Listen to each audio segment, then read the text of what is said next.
ত্রয়োদশ জাতীয় সংসদ নির্বাচন অনুষ্ঠিত হয়ে গেল। আপনারা জানেন বিএনপি এককভাবে সংখ্যাগরিষ্ঠতা অর্জন করে নতুন সরকার গঠন করেছে। একই সাথে আপনারা দেখেছেন নিশ্চয়ই যে নতুন মন্ত্রিসভা গঠিত হয়েছে এবং মন্ত্রিসভার সদস্যরাও ইতিমধ্যে শপথ নিয়েছেন। তবে সংবিধান সংস্কার পরিষদের সদস্য হয়ে শপথ নেওয়া থেকে বিএনপি বিরত থেকেছে, এই সব খবর আপনাদের জানা। এই একই সাথে সাথে রাজনৈতিক দলগুলো যারা নির্বাচনের দৌড়ে ছিলেন তাদেরও প্রতিক্রিয়া রয়েছে তাদের পরিকল্পনা। ত্রয়োদশ জাতীয় সংসদ নির্বাচন এবং নির্বাচনের পরবর্তীতে পথ চলা কেমন হবে এবং সার্বিকভাবে এই সব বিষয়গুলো উঠে আসবে আমাদের আজকের আয়োজনে। স্বাগত জানাচ্ছি ZSRM presents meet the people এই আয়োজনের সঞ্চালক হিসেবে আপনাদের সাথে রয়েছি আমি রহমান রাশেদ। অত্যন্ত আনন্দের সাথে জানাতে চাই আজকে স্টুডিওতে আমরা দুজন সম্মানিত অতিথিকে আমন্ত্রণ জানিয়েছি এবং তারা উপস্থিত হয়েছেন। আমার হাতের বাম পাশে রয়েছেন অ্যাডভোকেট শিশির মনির, তিনি সুপ্রিম কোর্টের আইনজীবী, স্বাগত জানাচ্ছি, অনেক ধন্যবাদ। এবং আমার হাতের ডান পাশে রয়েছেন বিএনপি ভাইস চেয়ারম্যান জনাব আসাদুজ্জামান রিপন, আপনাকেও স্বাগত জানাচ্ছি, অনেক ধন্যবাদ। এবং একই সাথে দর্শকদের জানিয়ে রাখি যে আমাদের এই স্টুডিওতে সামনে তরুণ ভোটার রয়েছে যারা কিছুদিন আগেই অনুষ্ঠিত যে নির্বাচন, সেই নির্বাচনে প্রথমবারের মতো ভোটাধিকার প্রয়োগ করেছেন এবং একই সাথে মতামত দিয়ে জানিয়ে দিয়েছেন যে কোন রাজনৈতিক দলের উপরে তারা আস্থা রাখতে চান এবং তাদের কাছে বা নতুন সরকারের কাছেই বা কি প্রত্যাশা রয়েছে তাদের কাছে। আমি আলোচনায় চলে যেতে চাই। জনাব ডক্টর আসাদুজ্জামান রিপন, আপনার কাছে শুরুতে যাই। হ্যাঁ, আয়োজনের শুরুতে সংবিধান সংস্কার পরিষদ, সেখানে গতকালকে যখন আমরা দেখেছি যে শপথ অনুষ্ঠানে সবাই একে একে শপথ নিয়েছেন, কিন্তু সংবিধান সংস্কার পরিষদের যখন শপথ এসেছে তখন এক এক করে বিএনপি বিরত থেকেছে বা যারা প্রার্থী ছিলেন, বিশেষ করে যারা নতুন করে সংসদে জায়গা করে নিয়েছেন তারা বিরত থেকেছেন। এই ব্যাপারে আমরা দেখেছি যে এনসিপির মুখপাত্র আসিফ মাহমুদ সজীব ভুঁইয়া তিনি বলেছেন যে গণভোটে জনরায়ের সাথে প্রতারণা করেছে বিএনপি। স্থায়ী কমিটির সদস্য সালাউদ্দিন আহমদ কালকে এটা নিয়ে ব্যাখ্যাও করেছেন যে কেন বিএনপি বিরত থেকেছে। আপনার প্রতিক্রিয়া নিয়ে আয়োজন শুরু করতে চাই। ধন্যবাদ আপনাকে। বিষয়টা হচ্ছে, এটার যদি খুব বাধ্যবাধকতা থাকে, আমি আইনের লোক নই, আইনের মানুষ উনি, তো এটার যদি বাধ্যবাধকতা থাকে গণভোটের পরিপ্রেক্ষিতে, তারপর এখন যে জাতীয় সংসদ নির্বাচন হয়ে গেল সেই নির্বাচনে আরেকটি শপথ, আপনার সংবিধান সংস্কারের জন্য আরেকটি শপথ করার বাধ্যবাধকতা থেকে থাকে, সেটা তো আসলে এড়িয়ে যাওয়ার কোনো সুযোগ নেই। তো আমি ক্ষুদ্র জ্ঞানী যেটা মনে করি, আসলে দেশে আইন তৈরি করার সর্বোচ্চ ফোরামই তো পার্লামেন্ট। সেটা মানে সেটা ওটার কাজটা কি আসলে? মানে জাতীয় সংসদে তো সংবিধানের মানে নতুন আইন তৈরি হবে, নতুন কোনো আইন যদি সাংঘর্ষিক হয় সেটা বাতিল হবে, যাবতীয় আইন সংক্রান্ত যাবতীয় কাজগুলো করার কথাই তো মানে পার্লামেন্টে। তো সেটাকে আলাদা করে কেন সংবিধান সংস্কার পরিষদ হিসেবে বিবেচনায় নেওয়া হলো, অথবা কেন এটা ভোটের প্রশ্ন আসলো, এই ব্যাপারে আমি খুব ডিটেল জানি না। তো আমি একদম মানে সাদামাটা যেটা বুঝি, যেই হাউসটি অর্থাৎ আমাদের সংসদ কক্ষ, সেখানে যারা নির্বাচিত হন, মেম্বার যারা হন, তাদের দায়িত্ব তো আইন প্রণয়ন করে, মানে তাদেরকে তো আমরা ল মেকার বলতে পছন্দ করি, যদিও many of them they don't make laws, তারা আইন প্রণয়ন করেন না। তারা ইতিপূর্বে আমরা দেখেছি তারা হা জয়যুক্ত করেন অথবা বিরোধিতা করেন। তাই তো আমাদের দেশের সংসদে কটা আইন তৈরি হয়েছে, ওই সচিবালয়ে আইন তৈরি হয়, ওখানে একটা ল মিনিস্ট্রি, একটা ড্রাফটিং উইং আছে, তারা আইন টাইন তৈরি করে, পার্লামেন্টে আসে, তারপরে শাসক দল মানে মেজরিটি পার্টি তারা সেটা যে খুব গোথ্রো করেন সেটা আমার মনে হয়নি। এখন তো নতুন সরকার আজকে কেবল আসলো, সংসদ অধিবেশন এখন শুরু হয়নি, আমি বিগত সময়ের কথা বলছি। তারপরে তাদের হুইপরা সাধারণত বলে দেয় এটাকে সমর্থন করা যাবে, তো তারা সব হাত তোলে, এবং এটাকে সমর্থন করা যাবে না তারা না বলে। কেন হ্যাঁ কেন না, কেন না এই ব্যাপারেও আমার মনে হয় না তাদের খুব সম্যক উপলব্ধি, সম্যক ধারণা বা জ্ঞান নিয়ে তারা সংসদে অনেকেই গিয়েছেন কিনা, এই ব্যাপারে আমার যথেষ্ট সন্দেহ এবং সংশয় আছে। কিন্তু এই নির্বাচনের আগে গণভোটে হ্যাঁ জয়যুক্ত হলে কিভাবে জুলাই সনদ বাস্তবায়ন হবে সেগুলো নিয়েও আলোচনা ছিল নির্বাচনের আগে। আমার কাছে যেটা আমি এই পর্যায়ে একটু জনাব শিশির মনিরের কাছ থেকে একটু মতামত নিয়ে আসি। জনাব শিশির মনির, জুলাই সনদ কিভাবে বাস্তবায়ন হবে, গণভোটে হ্যাঁ কি না ভোট দিতে হবে, সেগুলো নিয়ে রাজনৈতিক দলগুলো তারাও প্রচার চালিয়েছেন যখন আমরা দেখেছি।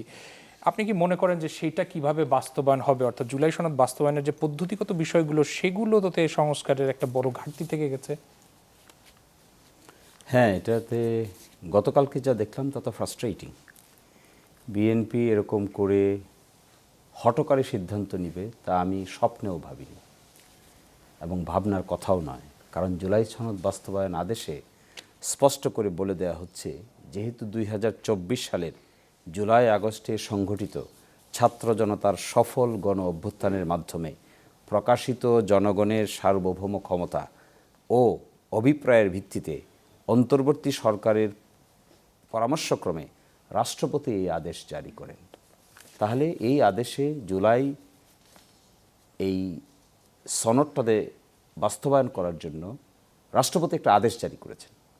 আর রাষ্ট্রপতি যে আদেশটা জারি করেছেন, ক্ষমতা পেয়েছেন কোথায়? অভ্যুত্থান থেকে, কোনো ব্যক্তি থেকে না, কোনো সরকার থেকে না, মাস আপসার্চ থেকে। এর পরিপ্রেক্ষিতে তিনি আদেশ জারি করলেন। এই আদেশে বলা আছে 8 যে যারা সংসদ সদস্য নির্বাচিত হবেন তারা একই দিনে সংবিধান সংস্কার সভার শপথ গ্রহণ করবেন। এবং কে শপথ পড়াবে? শপথ পড়াবে সংসদ সদস্যদেরকে যিনি শপথ পড়ান, সংবিধান সংস্কার সভার সদস্যদেরকেও একই ব্যক্তি শপথ পড়াবেন। দেখেন গতকালকে সালাউদ্দিন সাহেব বলেছেন যে কে পড়াবে, নাই, এটা এখানে নাই। কোথায় নাই? 8 পড়েন নাই। তিনি তো এটা উল্লেখ করেছেন যে সংবিধানে থাকতে হবে, প্রথমে আগে সংবিধানে গৃহীত হতে হবে। তো সংবিধানে 2026 সালের 12 ফেব্রুয়ারি নির্বাচন হবে, এটা সংবিধানে ছিল? সংবিধানে গণ অভ্যুত্থান ছিল? সংবিধানে এত লোক মারা যাওয়ার পরে সরকার পালিয়ে যাবে, এটা ছিল? সংবিধানে প্রধান বিচারপতি পালিয়ে যাবে, এটা ছিল? সংবিধানে বাইতুল মোকাররমের খতিব পালিয়ে যাবে, এটা ছিল? তাহলে এসব কিছু মেনে নিয়েছেন।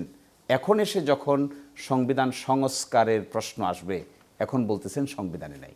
জনশিশুমণি, ঐকমত্যের জায়গায় তো দলগুলো সবাই যে একমত হয়েছিল সেটাও না। নোট অফ ডিসেন্টের কথা বারবার উঠে আসে এই আলোচনায়। প্রশ্নটা নোট অফ ডিসেন্টের না, প্রশ্নটা হলো যেগুলো একমত হয়েছেন সেগুলো কি করবেন? বাদ দেন আপনার note of dissent. Note of ডিসেন্টে আমরা ডাইনে বামে রেখে দিলাম। একমত যেগুলো হয়েছে সেগুলোর বাস্তবায়নের তরিকাও তো সংবিধান সংস্কার সভা। তো সংবিধান সংস্কার সভায় শপথ নিতে হচ্ছে কেন? একটা বড় প্রশ্ন।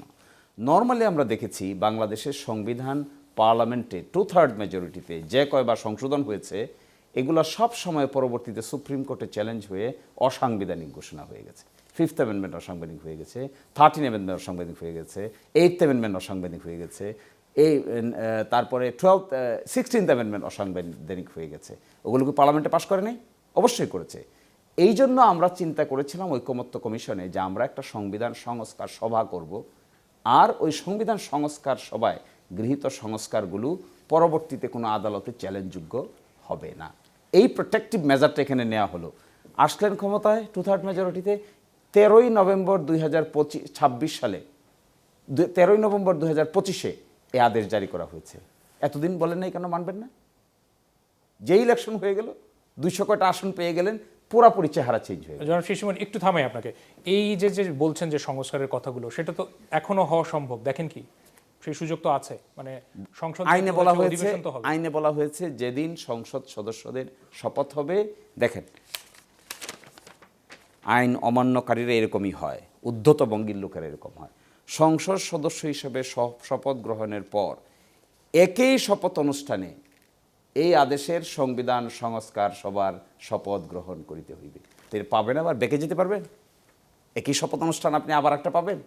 একই শপথ সে গতকালকে পড়ে গেছে, তাহলে তো টাইম মেশিন আবিষ্কার করতে হবে। না, জনাব আসাদুজ্জামান রিপনের যে বক্তব্য ছিল যে এটা সংসদ অধিবেশন বসলে সেখানে আলোচনার সাপেক্ষে নতুন করে তো এই আলোচনার দ্বার উন্মোচন হতে পারে, বা পরবর্তীতে সংস্কারের ব্যাপারে যে রোড ম্যাপ বা যে পদ্ধতিগত সেগুলো নিয়ে আলোচনা হতে পারে।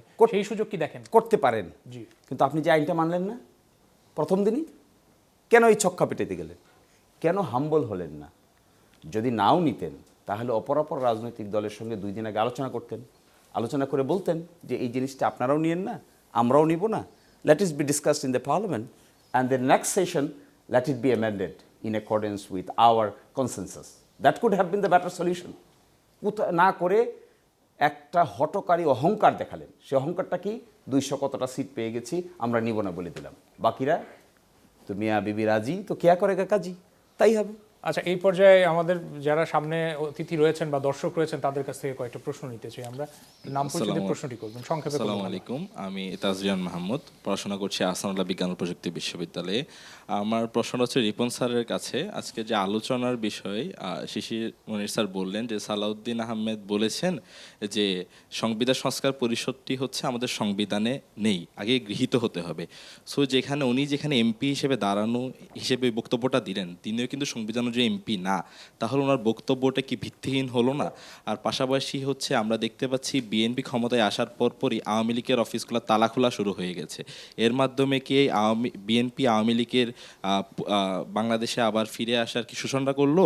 আর শিশির মনির স্যারের কাছে জানতে চাচ্ছি, আপনার দল বাংলাদেশ জামাত ইসলামী কি মাঠ পর্যায়ে রাজনীতি করতে কিছুটা পিছিয়ে গেল কিনা? ধন্যবাদ। একটু সংক্ষেপে উত্তরগুলো নিতে চাই। ধন্যবাদ আপনাকে। আপনি যেটা বলেছেন, তিনি সংসদ সদস্য হিসেবে তিনি যে শপথটা নিয়েছেন, তার শপথ নেওয়াটা আপনারই হবে কেন, কি বলে মানে আইনি ভিত্তিতে থাকবে না কেন? কারণ তিনি দাবি করেছেন যে সংবিধান সংস্কার পরিষদটি আগে সংবিধানে গৃহীত হতে হবে। বর্তমান বাংলাদেশের ত্রয়োদশ জাতীয় সংসদ নির্বাচন কিন্তু সংবিধান অনুসারে হয়নি। সংবিধান অনুসারে হওয়ার কথা ছিল 2029 সালে। সো এই নির্বাচনটা কিন্তু সংবিধান অনুসারে হয়নি। আমি আপনাকে একটা কথা বলি, বাংলাদেশে 3টি যে সংসদ হলো, যদিও ওনারা এই বিষয়গুলো তোলেননি, মানে আমি আইনের ক্ষেত্রে জান নাই, সেটা হচ্ছে যে একটিও কি জনগণের কোনো প্রতিনিধিত্বশীল সংসদ ছিল, এবং ওগুলো কি ভোট ছিল? ভোট ছিল না। আমি তো বহু কথার মধ্যে বলেছি, বহুবার বলেছি যে ওই 3টি সংসদকে বেআইনি ঘোষণা করা হোক। ওই 3টি সংসদ যেন নির্বাচিত হয়নি, এবং ওইসব সংসদ সদস্য নির্বাচিত সংসদ বলিয়া গণ্য হইবেন না, এরকম একটা কিছু হওয়া উচিত ছিল আমাদের। আমরা একটা অনেক বড় অভ্যুত্থানের অংশীদার হয়েছি বটে, কিন্তু আমরা অনেক কিছুই কিন্তু আমরা সেই অভ্যুত্থানের স্পিরিট অনুযায়ী আমরা করতে পারিনি। হোয়াট এভার, আমি সালাউদ্দিন আহমেদ যে কথাটি বলেছেন, সেই কথাটি তিনি যেটা বলেছেন যে অন্য রাজনৈতিক দলগুলোর সাথে এগুলো আলোচনা হতে পারতো, শিওর হতে পারতো না যে তা না, হতে পারতো। আর যেই কথাগুলো বলেছেন সেটার ওই পরিপ্রেক্ষিতে অপর যে রাজনৈতিক দলগুলো যারা সংসদে আছেন, তাদেরও বিশদ ব্যাখ্যা, এটার কাউন্টারে তাদের বিশদ ব্যাখ্যা থাকা উচিত ছিল। সেই ব্যাখ্যাটা আমরা দেখিনি। এটাও কিন্তু ঠিক। কিন্তু আমি যে কথাটা আরেকটি প্রশ্ন বলতে চাই, এটার এই যে বিএনপি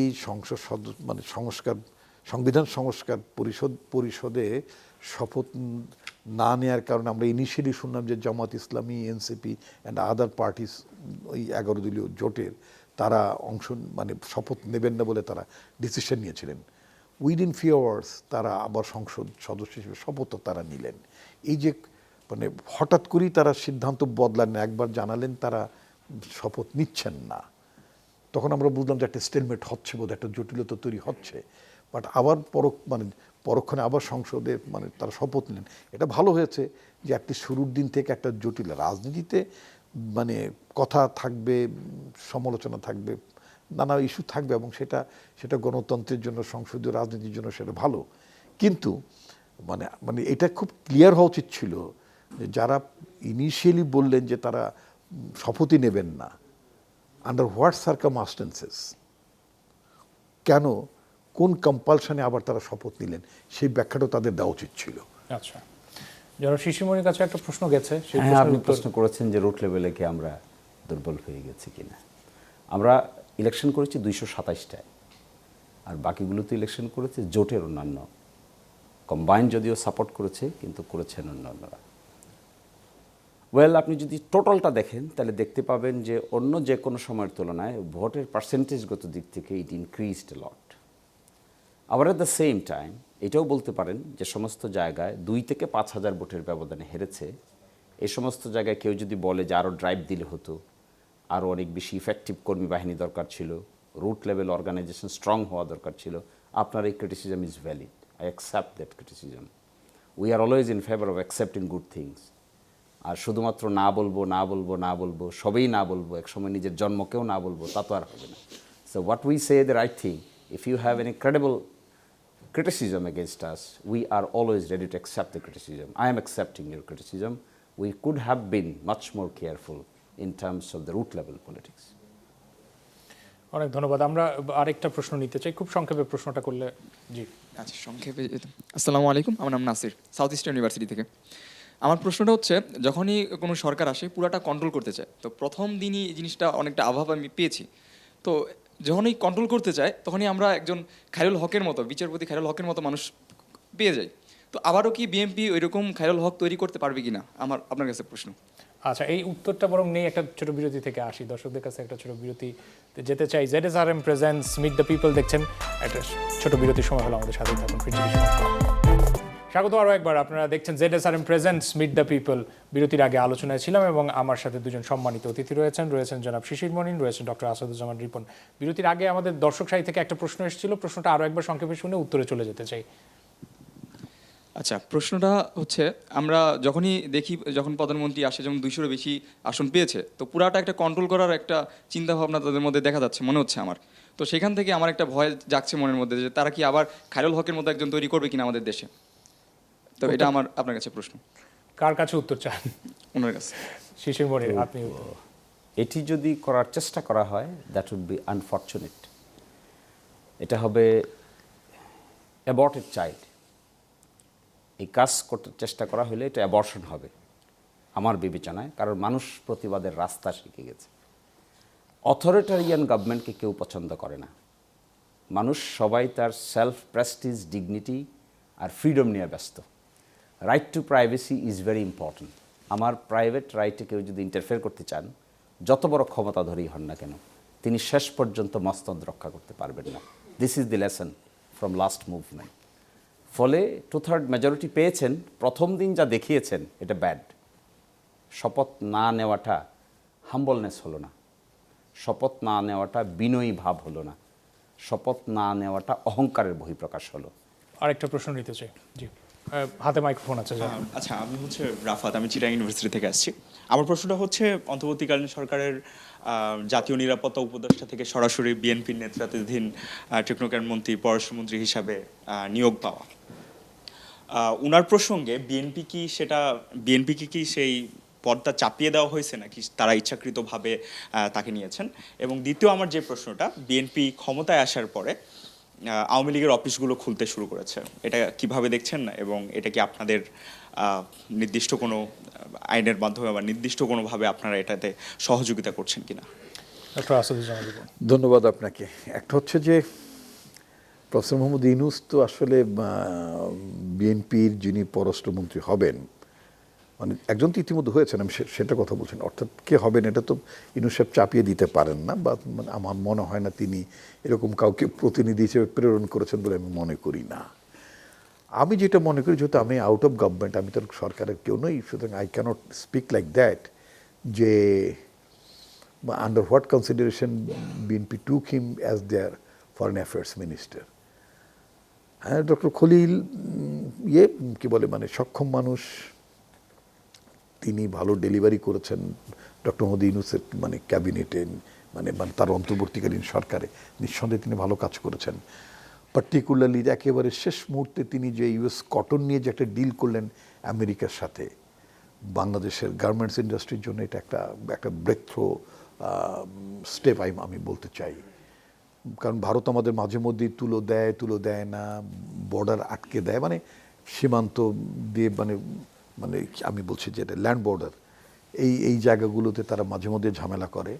তো ফলে আমাদের গার্মেন্টস সেক্টর, আমাদের যে ইয়েগুলো আছে, নিট ইন্ডাস্ট্রিগুলো আছে, এগুলো অনেক সাফার করে। আমেরিকা মানে অফার করেছে এই ডিলের মধ্য দিয়ে, সেটা হচ্ছে যদি আমরা তাদের কাছ থেকে যদি আমরা কটন ইম্পোর্ট করি, তাহলে তারা আমাদের গার্মেন্টস পণ্যকে তারা 0 ট্যারিফ দেবে, অর্থাৎ আমাদের দিতে হবে না। কারেন্টলি আমরা 19% ট্যারিফ দেই। এখন এর মধ্যে কেউ হয়তো প্রশ্ন তুলবেন যে আমরা ওখান থেকে ইম্পোর্ট করতে হলে আমাদের অনেক মানে খরচ পড়বে, সময়ের ব্যাপার আছে, এগুলো সব বিবেচনায় নিয়ে তারপরেও যদি এটা আমাদের ইন্ডিয়ার চেয়ে বেটার হয়, তাহলে নট ব্যাড। তো সেই বিবেচনা থেকে বিএনপি ন্যাচারালি একজন মানে দক্ষ, ভালো বার্গেইন করতে পারে, নেগোশিয়েট করতে পারে, ডিল করতে পারে, এরকম যে কাউকেই নিতে পারেন। এখন প্রশ্ন উঠতে হবে ethically weather it was correct or not, সেটা ভিন্ন প্রশ্ন। আর অন্তর্বর্তীকালীন সরকার থেকে কেউ পরবর্তীতে কোনো রাজনৈতিক সরকারে যোগদান করতে পারবেন না সেটাও তো কোনো মানে কোনো আইনি বাধ্যবাধকতা আমার জানা মতে নেই।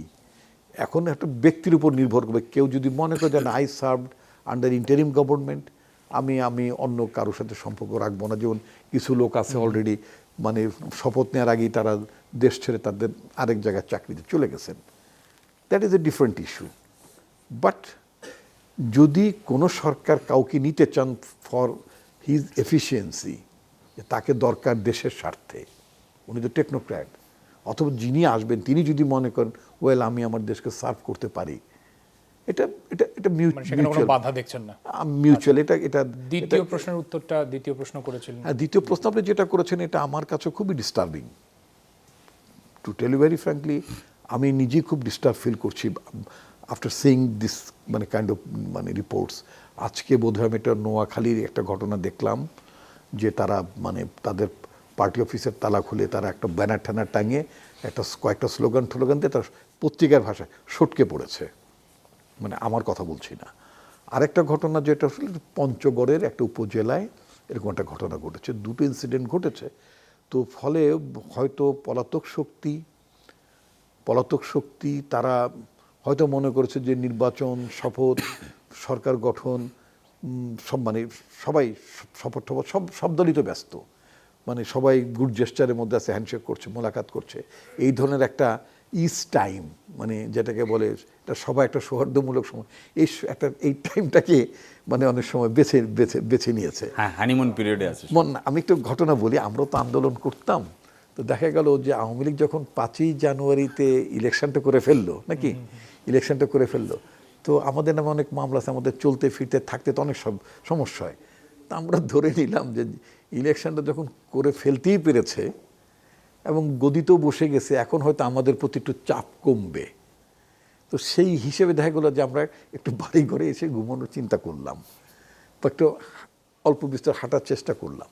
হয়তো ওরাও মনে করেছে, পলাতক শক্তি কেউ মনে করেছে সিন্স আন্দোলনে একটা বড় শক্তি বিএনপি ফর্ম দ্য গভর্নমেন্ট, এবং অপোজিশনে যারা ছিলেন তারাও এখন আজকে শপথে ব্যস্ত, এই ফাঁকে আমরা একটা জিন্দাবাদ দিয়ে আসি।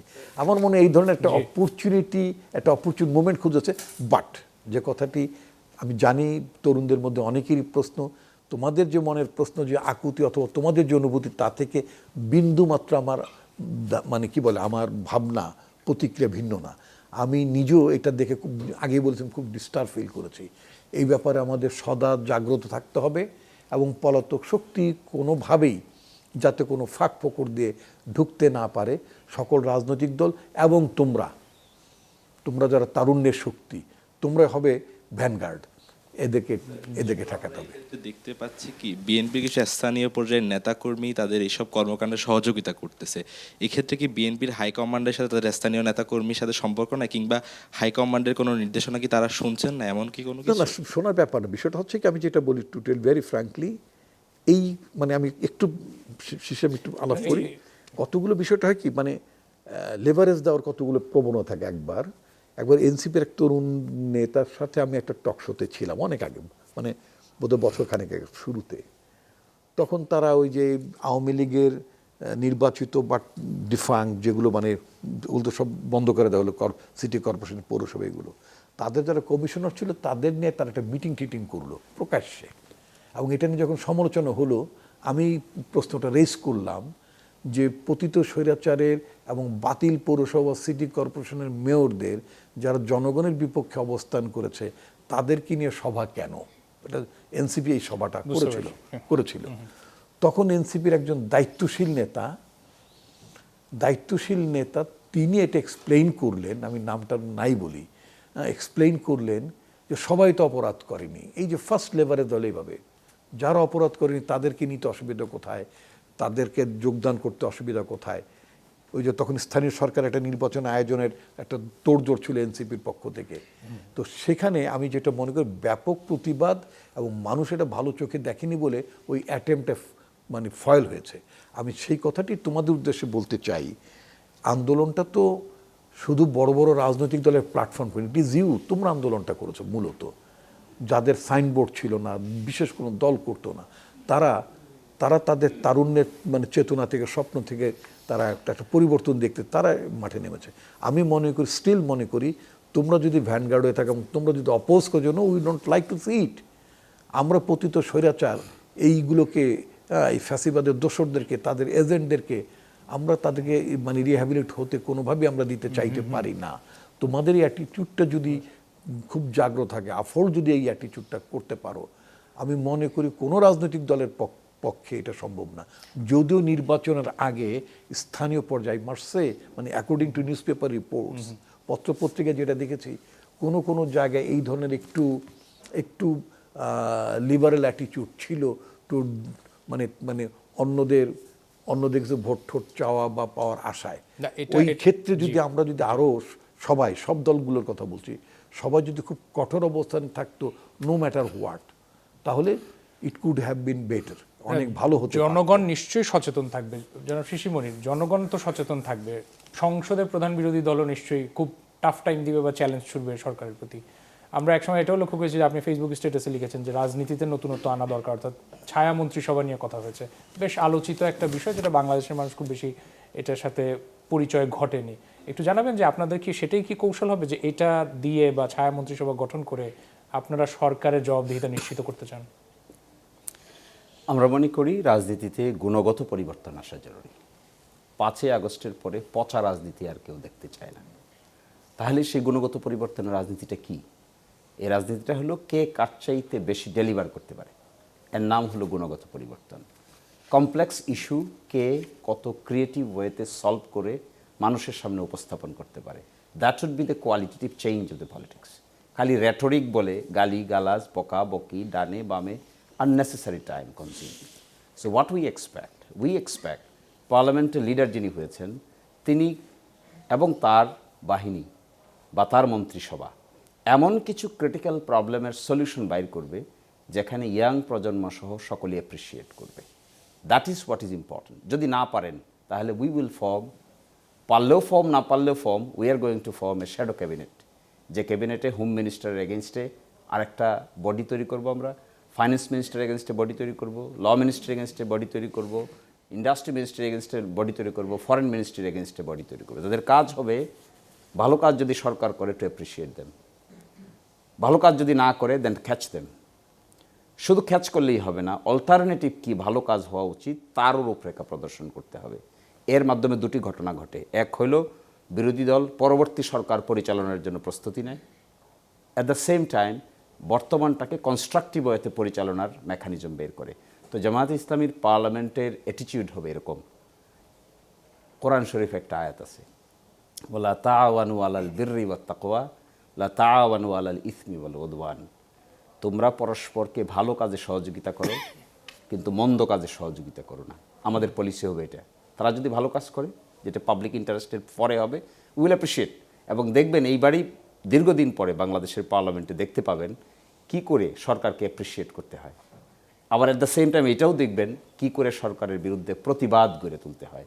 এই প্রতিবাদ সবসময় রাস্তায় হবে তা না, এই প্রতিবাদ হবে কনস্ট্রাকটিভ ওয়েতে। ল মিনিস্ট্রি থেকে একটা লকে ড্রাফট করে পাবলিকের সামনে হাজির করা হবে, আমরা তার অল্টারনেটিভ ড্রাফট উপস্থাপন করেও দেখাবো যে এটা না হইয়া এটা হওয়া উচিত ছিল। That should be the qualitative change. এটাকে আমরা বলছি শ্যাডো মিনিস্ট্রি। এটা পৃথিবীর উন্নত দেশে আছে। আরেকটা বিরতির সময় হলো, আমরা বিরতি থেকে এসে আরো আলোচনায় যাচ্ছি। ZSRM presents meet the people দেখছেন, আরেকটা বিরতির সময় হলো আমাদের সাথে। ZSRM presents meet the people দেখছেন, আয়োজনের শেষ প্রান্তে দাঁড়িয়ে আছি, কিন্তু প্রশ্ন শেষ হয়নি, প্রশ্নের উত্তরও খোঁজার চেষ্টা করছি আমরা। এই পর্যায়ে আবার চলে যাব, আমরা প্রশ্ন নিতে চাই দর্শক সারি থেকে। জি, আসসালামু আলাইকুম, আমি মাহিনা আলম আম্মান, পড়াশোনা করছি সাউথ ইস্ট ইউনিভার্সিটিতে। আমার দুজন স্যারের কাছে প্রশ্ন যে প্রতিটি সরকারই বেকারত্ব সমস্যার কথা বলে কিন্তু সমাধান করতে পারে না, এর পেছনে কি রাজনৈতিক ইচ্ছাশক্তির অভাব নাকি অর্থনৈতিক অবকাঠামোর এমন যে লাখ লাখ বেকার সৃষ্টি হচ্ছে দেশে? এবং আরেকটি প্রশ্ন খায়রুল স্যারের কাছে, যেটা হচ্ছে যে বিএনপি তো ফ্যামিলি কার্ডের কথা বলেছে, এটা কি আসলে আওয়ামী লীগে কিন্তু হচ্ছে টিসিবি কার্ড দিত, আসলে আমি আমার এলাকাতে দেখেছি টিসিবি কার্ড দেওয়া হতো। সো বিষয়টা কি এমন হবে যে টিসিবি কার্ড দিচ্ছে, টিসিবি কার্ডটা কি অল্টারনেটিভ কি তারা ফ্যামিলি কার্ড হিসেবে উপস্থাপন করছে মানুষের কাছে? আসাদুজ্জামান রিপন। না, বিষয়টা টিসিবি কার্ড, টিসিবিতে ঢাকাতে এমনি লাইনের দাঁড়িয়ে অনেকেই পেতে পারতো। এটা ঠিক টিসিবির কোনো আলাদা সে ধরনের কোনো কার্ড গ্রামে গঞ্জে বিভিন্ন জায়গায় ছিল না। কার্ড ছিল না? না না, ঢাকাতে যে কেউ দাঁড়িয়েই মানে এরকম পণ্য নিতে পারতো। আমরা যেটা করতে চাই সেটা হচ্ছে অ্যাবসলিউটলি যারা নারী গ্রামে, যারা একটু দুস্থ, যাদের বাইং ক্যাপাসিটি কম, যাদের মানে প্রকৃতপক্ষেই যাদের খুব মানে অভাব দারিদ্রতার মধ্যে আছেন, তারা যাতে খুব কম মূল্যে, একটা নির্দিষ্ট কম মূল্যে যাতে তারা তাদের কমোডিটিস সংসার চালানোর জন্য যে জিনিসগুলো দরকার সেগুলো যাতে তারা পেতে পারেন। ওই কার্ডটার মালিক হবেন একজন নারী। এটার উদ্দেশ্য হচ্ছে একটা মানে আমরা যে ওমেন এম্পাওয়ারমেন্টের কথা বলি, আমাদের তো নানা কারণেই নারীদের প্রতি সহিংসতা, কথায় কথায় বাপের বাড়ি চলে যাও, মানে নানান রকম ঝামেলা থাকে। সেজন্য নারীদের হাতে আমরা কার্ডটা দিতে চাই, সো দ্যাট ওই কার্ডটার মালিক যাতে মানে নারী হন। আমরা বুঝতে পেরেছি। এই পাশ থেকে একটা প্রশ্ন নিব। আসসালামু আলাইকুম, আমার নাম সালমা সুবহা আনিকা, এসেছি আইইউবিএটি থেকে। আমার প্রশ্ন শুরু করার আগে আমি ভাইয়ার প্রশ্নটা থেকে একটা প্রশ্ন নিতে চাই। সেটা হচ্ছে, এই যে ফ্যামিলি কার্ড হিসেবে যে কার্ডটার কথা বলা হচ্ছে বা আমরা লোককানে শুনছি, তো এই ধরনের কার্ডের জন্য কি কোনো ধরনের চাঁদা আমাদের কাছ থেকে নেওয়া হবে কিনা? নট অ্যাট অল, প্রশ্নে ওঠে না। ঠিক আছে। এবং আমার দ্বিতীয় প্রশ্ন দুজন স্যারের কাছেই। আমরা অনেক কষ্ট করে আসলে ৭১-এর পরে আবার নতুন করে দেশ স্বাধীন করেছি। তো জনগণের অবশ্যই আমাদের অনেক ধরনের উচ্চাকাঙ্ক্ষা আছে, কিংবা আমাদের অনেক কিছুই আসলে চিন্তাভাবনায় আছে। আমি কিছুদিন আগে ছোট্ট একটা পডকাস্ট করেছিলাম। সেই পডকাস্টে আমি অনেকের কাছ থেকে জানতে চেয়েছি, নতুন বাংলাদেশ হিসেবে আপনি কি চান, আপনি কি প্রত্যাশা করেন? আমাকে সবাই বলেছে সুশাসন প্রতিষ্ঠার কথা, সুশাসন প্রতিষ্ঠা। তো আমি বললাম এটাকে একটু ব্যাখ্যা করেন। ব্যাখ্যাতে সবার আগে বলল, লাইনে দাঁড়িয়ে যখন শুনি যে একজন বলছে আমি মন্ত্রীর লোক, আমাকে সবার আগে অগ্রাধিকার দেওয়া হোক, আমি ব্যাংকের এমডির লোক, আমাকে সবার আগে অগ্রাধিকার দেওয়া হোক। সাধারণ লোকদের তাহলে তারা তো প্রতিনিয়তই পিছিয়েই পড়ে যাচ্ছে। তো আমরা যে সাধারণ লোকরাই কিন্তু সবার আগে এগিয়ে এসেছিল, আমরা কিন্তু ফ্যাসিবাদী সরকারকে নিজেরাই কিন্তু তার গদি থেকে ছাড়া করেছি। সেক্ষেত্রে আসলে এই জনসাধারণের একটাই মত যে নতুন করে যেহেতু দেশটা গঠন হচ্ছে, সেহেতু প্রতিটা মানুষের প্রতিটা স্তরে, সে হোক নিম্নবিত্ত, সে হোক মধ্যবিত্ত কিংবা উচ্চবিত্ত, সবার যাতে সমান অধিকার থাকে, সবাই যাতে লাইনে দাঁড়িয়ে নিজেদের সবকিছু করতে পারে। অনেক ধন্যবাদ। আমরা আবার গুরুত্বপূর্ণ একটা দুজন মতামত স্যারের পেলাম। কাছে একই প্রশ্ন, যদি উত্তর দেন ধন্যবাদ। না, আমরা এটাকে মতামত হিসেবে নিচ্ছি। অনেক গুরুত্বপূর্ণ একটা মতামত আমরা পেয়েছি, সেটার জন্য অনেক ধন্যবাদ আপনাকে। আমার নাম সাদমান সাকিব খান সামি, আমি ঢাকা বিশ্ববিদ্যালয়ের আন্তর্জাতিক সম্পর্ক বিভাগের শিক্ষার্থী। তো আমার দুইটা প্রশ্ন। একটা প্রশ্ন, বাংলাদেশের বর্তমান সময় সবচেয়ে বার্নিং একটা ইস্যু, এটা হচ্ছে হাদি হত্যার বিচার। আমি জানতে চাই সরকার পক্ষের কাছে যে আদৌ কি হাদি হত্যার বিচারটা হবে, আমরা কি দেখতে পারবো এটার প্রপার বিচারটা হবে কি? আর দ্বিতীয় প্রশ্ন, যে যদি বাই চান্স কোনো কারণে বিএনপির পক্ষ থেকে জুলাই সনদকে কিংবা জুলাইয়ের যে সংস্কারের আকাঙ্ক্ষাকে এটাকে যদি ডিজোন করা হয়, এটাকে যদি সরিয়ে দেওয়া হয়, তাহলে কি আপনারা বিকল্প হিসাবে জামাত ইসলামী এই আদর্শটা তুলে ধরবেন? আপনারা কি এটাকে এগিয়ে নিয়ে যাবেন? কিভাবে করবেন এটা জানতে চাই। অফকোর্স, জনাব শিশু। অফকোর্স আমরা করব। আমরা জুলাই সনদ বাস্তবায়ন আদেশ প্রতিপালন করার চেষ্টা করব। একই সাথে জুলাই চার্টারে উল্লেখিত যে সমস্ত বিষয় আমাদের দ্বারা বাস্তবায়ন করা সম্ভব তা আমরা বাস্তবায়ন করব। গভর্নমেন্টের উপর প্রেশার ক্রিয়েট করব, সংসদের ভিতরে এবং বাইরে অল্টারনেটিভ মেকানিজম গড়ে তোলার চেষ্টা করব, এবং যে সমস্ত রিফর্ম প্রপোজাল নিয়ে আমরা একমত হয়েছিলাম এগুলোকে টেবিলের ভিতরে, টেবিলের বাইরে, জনগণের সামনে অসাধারণ এবং অসামান্যভাবে তুলে ধরার চেষ্টা করব। জি, অনেক ধন্যবাদ। আমি একটা ছোট্ট একটা উদাহরণ দিতে চাই। আমি গত কয়েকদিন আগে টকশোতে একজন এনসিপির মোটামুটি শীর্ষ পর্যায়ের নেতার সাথে বসেছিলাম। এই যে, এবং আমি যদি যেই আপনার ভাষায় সরকারি দলের লোক, হ্যাঁ তখন বোধহয় তখন সরকার গঠন হতে যাচ্ছে, মানে আমরা সেদিন মানে আমাদের আসনে বিজয়ের খবরগুলো আসছিল। আমি বরং ফার্স্ট তাকে মানে প্রপোজ করলাম যে তোমরা হয়তো মানে সরকারি দেওয়ার আপাতত সুযোগ নাই, তো তোমরা বিলেতের মতো, অস্ট্রেলিয়ার মতো, নিউজিল্যান্ডের মতো তোমরা কেন ছায়া সরকারের ভাবনা নিয়ে তোমরা আগাবে না? এবং তাকে আমি অনেকগুলো আইডিয়া দিলাম। I must say later on সে আমাকে সে অ্যাডমিট করলো যে আপনার এই প্রস্তাবটা আমি কিন্তু সরকারি দলের লোক, ধরে তোমার ভাষায় আমি বরং তাদেরকে সাজেস্ট করেছি যে তোমরা এইভাবে করে গভর্নমেন্টের সাথে একটা অ্যাকাউন্টেবিলিটি প্রসেসের মধ্যে থাকতে পারো। পরবর্তীতে সে আমার কাছে অ্যাডমিট করেছে এবং বলেছে যে আমরা বিষয়টি আমাদের পার্টিতে আলোচনা করেছি এবং আমাদের পার্টির তরফে এখন যে ছায়া সরকারের কথা বলা হচ্ছে, in fact that is your proposal. আমি সরকারি দলের লোক হওয়া সত্ত্বেও বিরোধী দলকে বলেছি যে তোমরা এই প্রসেসটা স্টার্ট করতে পারো, this is the way to make accountable. জি, অনেক ধন্যবাদ। আমরা আয়োজনে একদম শেষ পর্যায়ে আমি একটু দুজনের মতামত নিয়ে শেষ করতে চাই। আচ্ছা, একটা প্রশ্ন নিব খুব সংক্ষেপে। আসসালামু আলাইকুম, আমি হাসান আলী, রাজশাহী থেকে আসছি। স্যার, শিশির মণি স্যার, আপনার কাছে প্রশ্নটি ছিল, আওয়ামী লীগের সাবেক এমপি সহ 3 নেতার কিছুদিন আগে, মানে আজকে খবরে দেখলাম আমি, জামিন হয়েছে। তো এটা কিসের ইঙ্গিত বলে আপনি মনে করেন? আদালত জামিন দেওয়াটা হ্যাঁ। কোনো কিছুর ইঙ্গিত বহন করে না, কিন্তু একটা জিনিস দেখেন, আদালতে যখন বিচার করবেন আপনি, বিচার মাস্ট বি অবজেক্টিভ বিচার। আপনি যখন বিচার করবেন তখন বিচারটা হুইমজিক্যাল হলে হবে না, ইমোশনাল হলে হবে না, এভিডেন্সের ভিত্তিতে বিচার করতে হবে। কোর্টের এই স্বাধীনতা থাকতে হবে কাকে বেল দিবে কাকে বেল দিবে না। কোর্টের উপর যদি আমরা আননেসেসারি প্রেশার ক্রিয়েট করি তাহলে এগেইন আমরা ফেসিজমে ফিরে যাব। রাস্তায় দাঁড়িয়ে আমরা যদি ফাঁসি চাই বলে কোর্টকে বাধ্য করি রায় চেঞ্জ করতে, that would not be acceptable. What is acceptable? কোর্টকে ইন্ডিপেন্ডেন্স দিতে হবে, সঠিক এভিডেন্স আদালতের সামনে হাজির করতে হবে, যে দোষী হবে তার সাজা হবে, যে দোষী হবে না সে খালাস পাবে। That should be the approach. আচ্ছা, একদম শেষ, খুব ছোট প্রশ্ন। আমি রিপন স্যারকে একটা কোশ্চেন করতে চাই। আপনার বিএনপি সরকার কি সাকিব আল হাসানের বিষয়ে কোনো পদক্ষেপ নেবে কিনা? আচ্ছা, আর পরের জনের প্রশ্নটা শুনে নেই, একবারে উত্তরটা দেখি খুঁজি। আচ্ছা, আমি রাজিউর রহমান। যেহেতু এখন ভাষার মাস চলছে, সেজন্য আমার একটা প্রশ্ন আছে, যে প্রশ্নটা কেউ করছে না বা কারো মনে আসছে কিনা আমি জানি না। সেটা হচ্ছে যে হাইকোর্টে আমরা দেখেছি যে সবসময় ইংরেজিতে রায় দেওয়া হয়, মামলার রায়গুলোতে ইংরেজিতে দেওয়া হয়। তো একজন শ্রমিক শ্রেণীর মানুষ যখন মামলার রায়টা ইংরেজিতে শুনবে তখন তো সে বুঝতে পারবে না। তো সেক্ষেত্রে বাংলাতে কেন আমাদের হাইকোর্টের মামলার রায় দেওয়া হচ্ছে না?